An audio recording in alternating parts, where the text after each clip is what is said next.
On a clean face, we're going to use Gentle Magic to moisturize our face, and make sure you moisturize your under eye. Then we go with this Ashes primer just on the T-zone. Do not put primer on the under eye.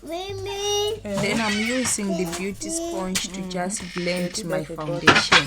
So make sure you tap it in. Do not swipe the brush and use lighter for. And then I went with this powder pad and the Mimikyu compound powder just to set my under eye.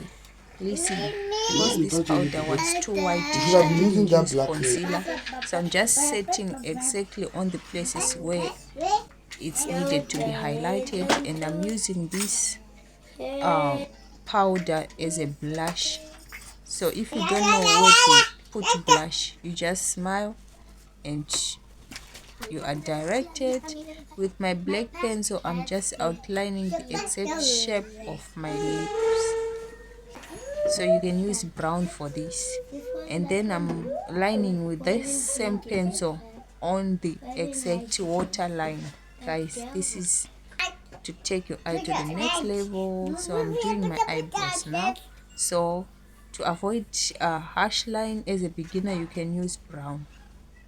But if you are too dark, then you can go for black. Or if you know how to blend very well, then you can go for black. So I'm just brushing.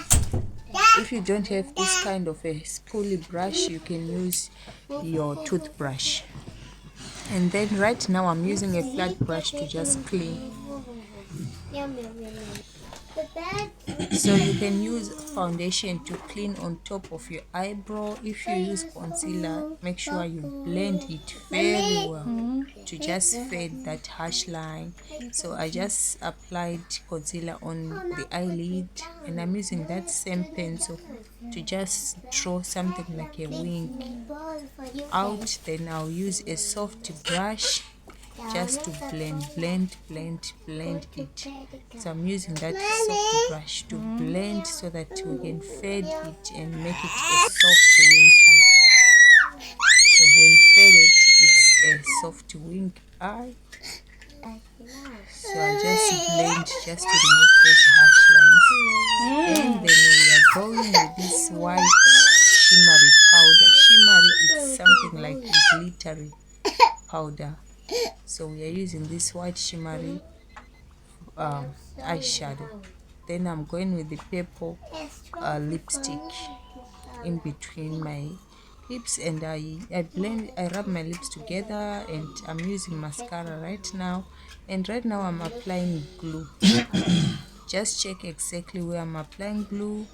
And then I'm putting these glitters. You can put rhinestone glitters.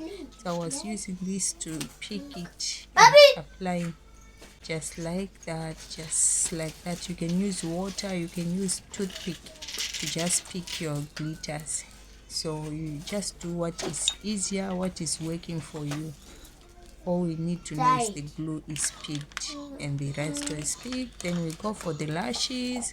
I'm using these lashes from Signature Stores, and I'm just applying my clear glue. So if you are not good at applying, you see how I'm doing, it will be very easier just to curve your lash before you apply. It will make it easier for you to put that lash, and I'll make it to sit exactly on the natural lash. Okay, do not make it sit too far because it will show that gap. So make it sit exactly on top of the natural lash. So that's what I was trying to adjust. So why we use clear glue is because the moment you're adjusting, just wait 5 minutes, some residues, black residues. That's why we go for clear. I'm just setting with my finishing spray, or you can call it setting spray. And then I just went on to work just to curl my natural hair so that it can blend with this extension.